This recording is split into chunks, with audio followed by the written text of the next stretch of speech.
Up guys, another video and another wala muna tayong budol today kasi meron tayong ride kasama yung mga tropa natin and paalis na tayo guys. And kita nyo naman, ready na yung mga gamit natin guys at pwede na tayong umalis.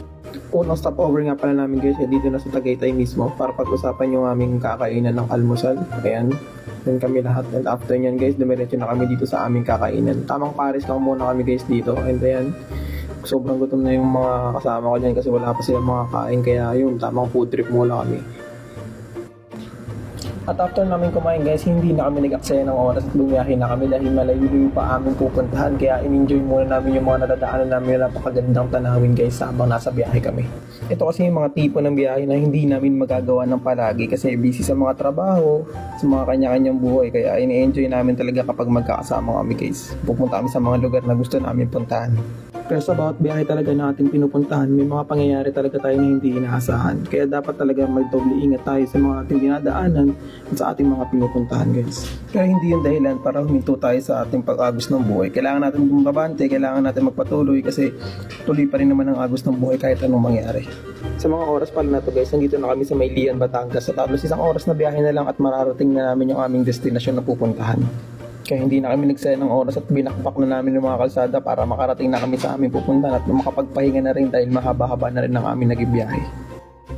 Kaya nung nakita na namin tong arko ng Kalatagan, sobrang tuwa namin dito dahil sa wakas, konting kembot na lang at nandoon na kami sa aming pupuntahan. Kaya matapos lang ang ilang bakbakan at lubak na pinagdaanan, sa wakas narating na namin ang aming destinasyon. Dito yan sa SMP MPA campsite sa Kalatagan, Batangas. Kaya naman hindi na kami nagsaya ng oras at tagtampisaw na kami sa napakalino na tubig ng dagat na to. Grabe guys, sobrang worth it ang pagpunta namin dito na sadyang hindi bumubutas ang bulsa. Ito yung klase ng mga lugar na sadyang napakasarap puntahan lalo na taga Maynila ka at gusto mong tumakas muna sa usok at polusyon sa Maynila. Ito yung mga lugar na mag-e-enjoy ka talaga. Kaya nung nakaramdam kami ng gutom, tamang luto na kami dito ng mga dala namin pagkain. Grabe, sobrang hirap niya dahil wala kaming dalang panluto at dito lang kami sa uling nagluluto ng mga kain namin. At yung mga kasama ko, ayun, tamang nood at tamang pahinga lang dahil mga gutom na rin kasi ang mga yan. Kaya niya naman, halata naman sa mukha niya, diba? Nung matapos kami kumain, ayun, tamang hilata, tamang pahinga at tulog na kami dahil madaling araw pa lang kasi bumabiyahe na. Matapos na kami makapagpahinga at nakakita kami ng court dito, hindi na kami nagpatumpik-tumpik pa, naglaro na kami dito kasi kami nagkakilala at nagkasama-sama kaya hindi rin mawawala sa amin ang paglaro ng basketball.